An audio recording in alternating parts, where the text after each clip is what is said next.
You got your Ghost? Oh, man, hold on. Motherfucker, you gotta buy some bows. You can get these at tigerfitness.com. You guys know that, right? You get them from tigerfitness.com. Let's crack this. Damn it, just cut my fingernails, man. Can you open this for me?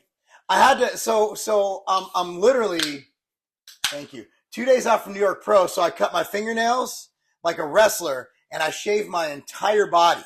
So there's not nary a fingernail that's long or a body hair anywhere. Like even my face is shaven. All I got is here. Everything else bald. Anyway, enough about me. Let's talk about undulation. So, you look at hypertrophy splits and you look at all the conversation around building muscle, which, let's be honest, unless you're at a gym like the Tiger Fitness gym in Loveland, Ohio, Westside Barbell, what is it, Riverside or whatever it is, the one that Brent Harlow goes to, a really good job. I forgot the name of it. But generally speaking, when you go to the gym, 99% of people want to make gains. Yep. They want to build muscle and they want to lose fat. And so what you see is the same BS, 4 sets of 8, pre-exhaustion, overload. All you see is the same regurgitated shit that you saw in Flex magazine in 1980 with 21 set arm workouts, and just the periodization is basically do 4 sets of 8 of a bunch of different shit and then take an off week every 12 to 16 weeks. I worked for Weider Publications from 1999 through 2004. And now I am a frequent writer for Muscular Development. I'm in there every single month. And I read Muscular Development. I love it. In fact, while he's talking, I'm going to go grab the new issue and show it to you because I look amazing in it. Okay, at the end of the day, we haven't changed anything for hypertrophy. And every time you go to the gym, the main complaint is, I can't make gains. How do I make gains? And a lot of times we're like, well, you don't eat good. But a lot of people do eat good. They eat better than I did when I started, and they're making none of the gains I did. But then I realized, dude, when I got my best gains, what was I doing? I don't know. When I first started bodybuilding, why did I start training? Probably just for looks. For football. Oh, that makes sense, yeah. I was training for football, and I was making crazy gains. So now we're thinking, how can we take athletic training, what we're educated in, and do what me and Seamus have done for the past 5 weeks. If you haven't seen, look at Seamus 5 weeks ago. Just look on YouTube and look up Seamus wrestling earlier this year. Then look at him now. It is the greatest transformation I've ever seen. And he was training like a bodybuilder before. Yeah. Now he's not. I look at my pictures from a month ago, 2 months ago, and look at him now. What is the variable that made that difference, Bryce? Undulating your training and me programming. Okay, so that's one part of it. So why do you feel that undulation is not only a comparable, but a superior form of training for bodybuilding and hypertrophy? So I think it allows a lot more flexibility within your entire program. So as he walks out, I can explain that. So I'll go based off of what we've done with him and Seamus over the last 5 weeks. Every week, or say every day, is different. So Monday is our high stress upper body day. Depending on the week, sometimes Tuesday is a high stress lower body day. Wednesday, Thursday, they're even lower in intensity and sets and reps. So it allows us a lot more flexibility through just that week alone. But then once you start tiering the weeks on top of each other, you can look at, obviously, the total sets, total reps, total weight, whatever tonnage you want to look at. But it allows the flexibility for your training program to essentially expand. And the reason I say expand is you're not stuck at, hey, this week is 4 sets of 12. Next week is 4 sets of 10. 4 sets of 8. Yes, that's undulating, but you're staying at a very stagnant rate. You're just going down, where I can go from a power day to a strength day to a hypertrophy day. I can do whatever I want when I undulate the way we do it. So it allows us to not only more flexibility by all means, but I think it allows us to be a lot more creative with how we can exploit different athletic traits, whether it is of kids or it is of a bodybuilder and a WWE superstar, where I can have more time building a certain framework that I want. And then as time goes on, I can continue to do it, but it just might be using a different phase of whether it is power, strength, or hypertrophy. So I think for them specifically, it allows me to each day have a primary focus on, I'll say, the rep scheme or time under tension, kind of some things he brought up, but where you can institute it literally every other day, every day, whether it is a really high intensity or moderate or really low intensity.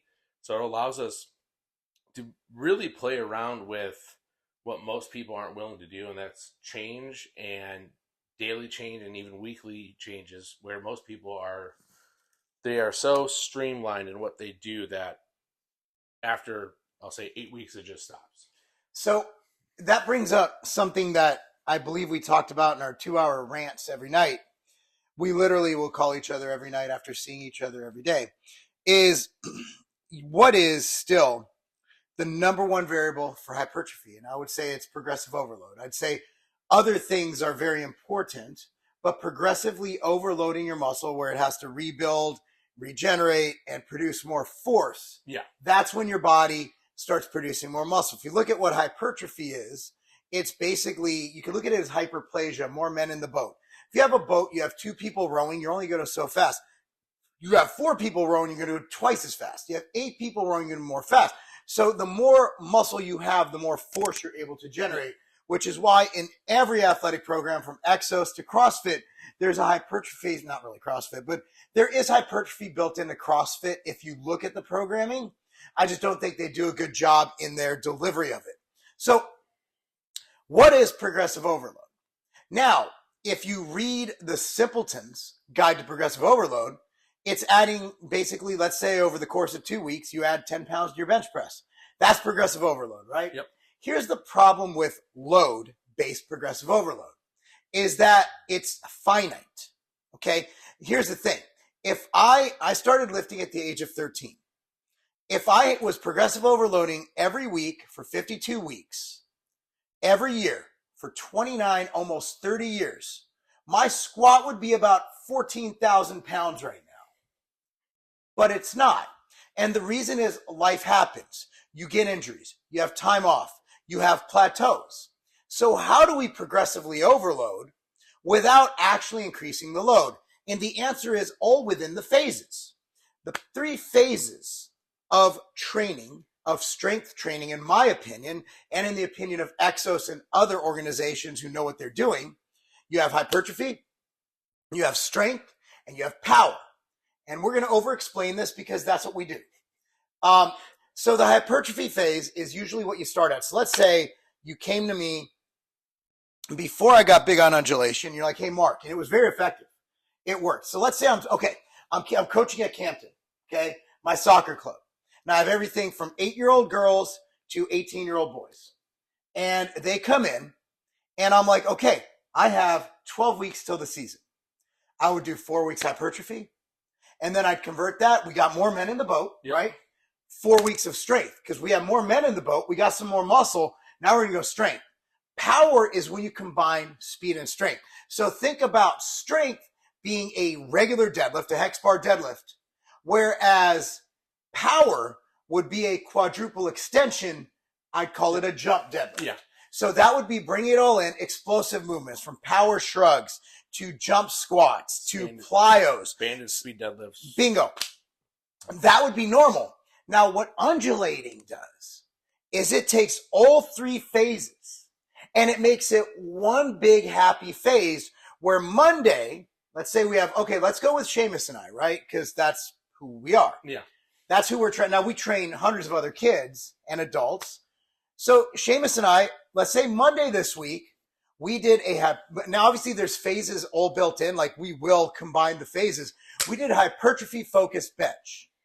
So then Tuesday's leg day, we're still reeling from the hypertrophy focused leg day. We do more of a strength focused leg day. And then the next day would be upper body posterior. We're going more power on that. And then maybe on the last day, the deadlift day, we do a power hypertrophy kind of hybrid where we're doing the quadruple extension and supersetting it with high rep lat pull downs. Yep. So the beauty of undulation is that you don't have to build in deloads or off weeks. You really don't.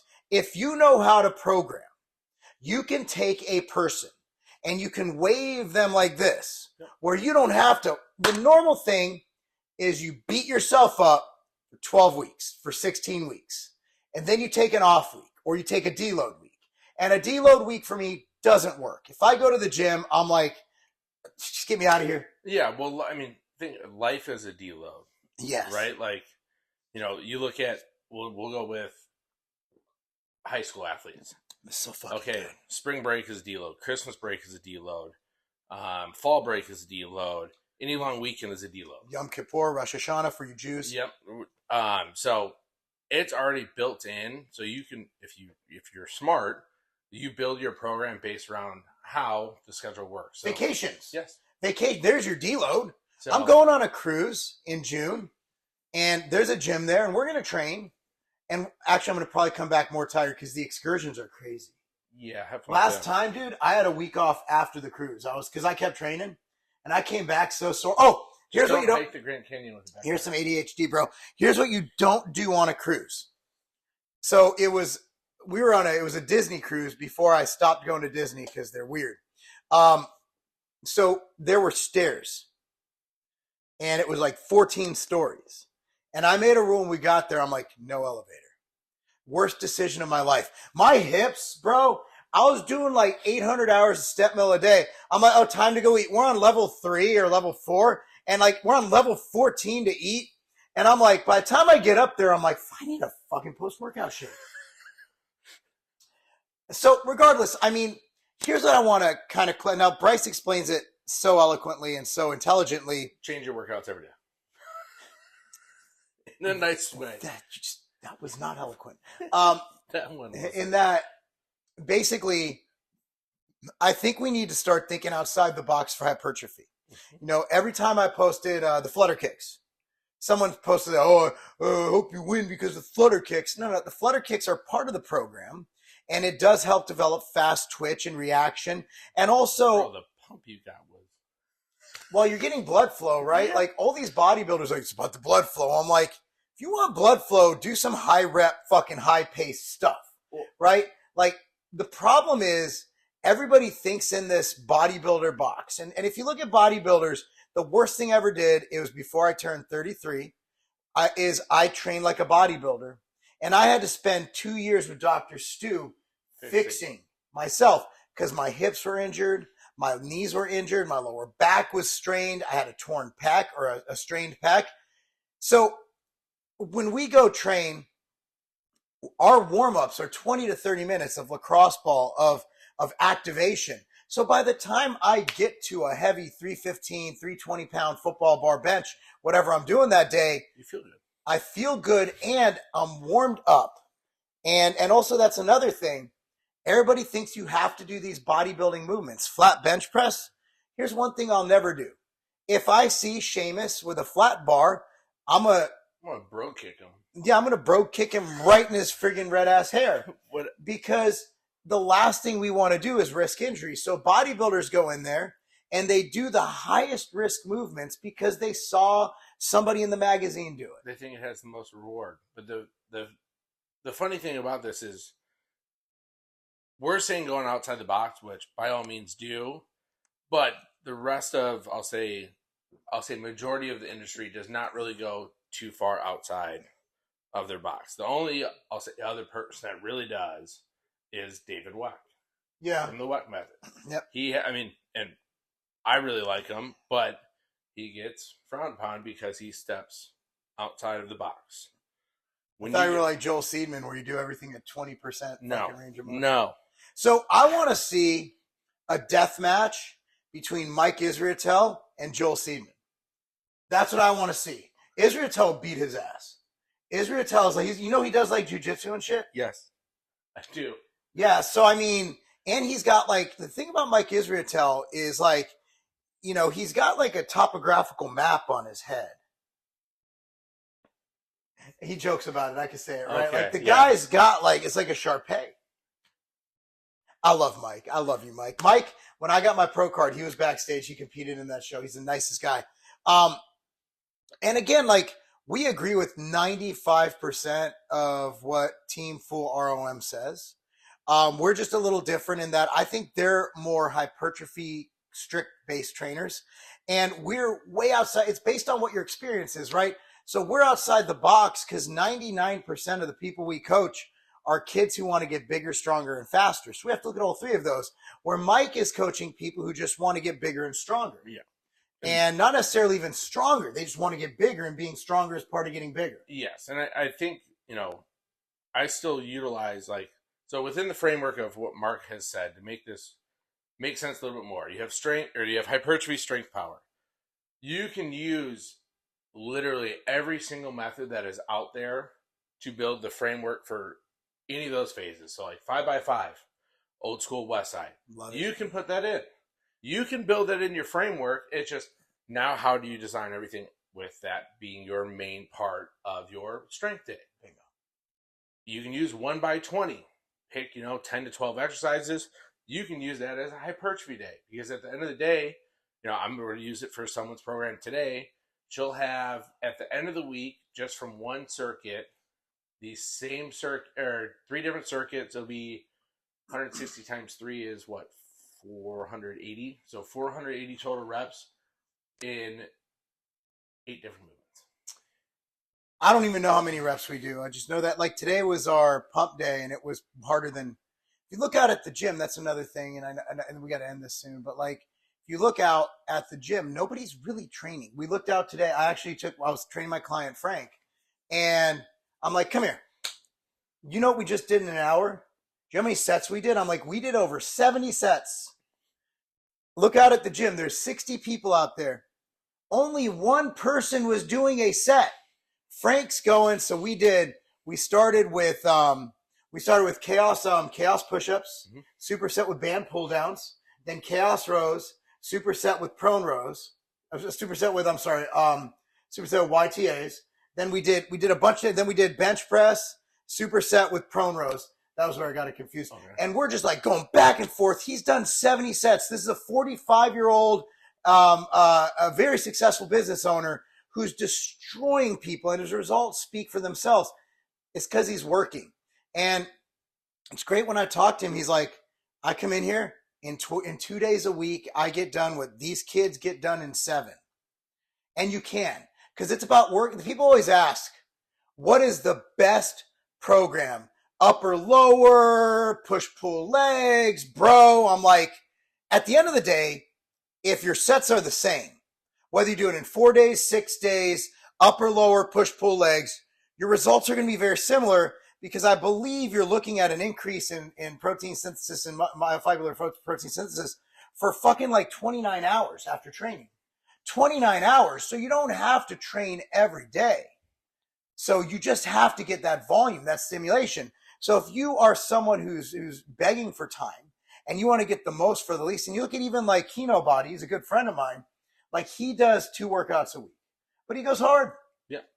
So it's about volume. But anyway, that's beyond the scope. Anyway, guys, thanks for watching. Legacy@carbon.com, legacy@carbon.com. Hire us to do your programming, okay? If you go to marclobliner.com, legacy@carbon.com, you hire us as a coach. Okay, here's what we do. Number 1 is I handle all your diet. All you have to do is just eat what I tell you to eat. You'll get results. But on top of that, our programming is by far the best you'll ever see. And one thing we're doing now is we are programming for specific athletes. We are training multiple online. These are not in person, which is, I don't think anybody does this. We are training multiple world-class wrestlers and other athletes. We're training a ton of them now. It's what we do, and it's been fantastic. But again, what you're getting from us, you're not just getting the expertise of training. You're not just getting the expertise of someone who could train anybody from a hockey player to a wrestler to a restaurateur to a bodybuilder, but you're also getting someone who's done diets for all of the above and who's coached over 10,000 people personally. You've coached thousands yourself. Thanks for watching. Should have followed Bryce on Instagram at Big Booty. I'm sorry, that's your OnlyFans, at Bryce Beal. Follow me on Instagram at Marc Lobliner. He's actually, I'm kidding. He doesn't have an OnlyFans page. He's on Grindr. Anyway, guys, Kenny's guy prep, dude. Wait, yesterday, sorry. Prep brain. I thought it wasn't real. It's not. It's only real if you're. ADD is real. And ADHD is real. So the key to not getting prep brain is to have ADHD. Dude, prep makes me more ADHD. That's all it does. You are me right now. Yeah, I'm going to steal your Adderall. I'm going to just go down about 10 servings of Ambrosia Mental Jewels. By the way, Mental Jewels Ghost, all available at tigerfitness.com. Please buy from there because we're not very profitable at Legacy now, so we need to pay the bills as far as this is going. All right, guys, thanks for watching. That's not a game.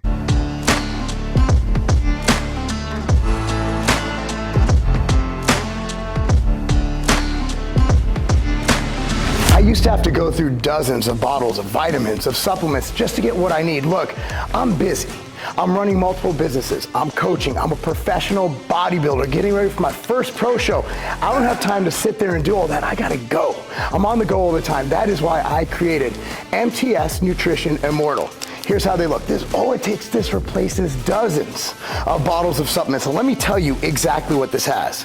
It has probiotics, greens, liver detox, joint support, cardiovascular support, and the most complete multivitamin, multi-mineral supplement ever created. If you have a busy life or you simply want more time to do the things you love and be able to travel by just taking one simple little pack with you, Immortal's for you.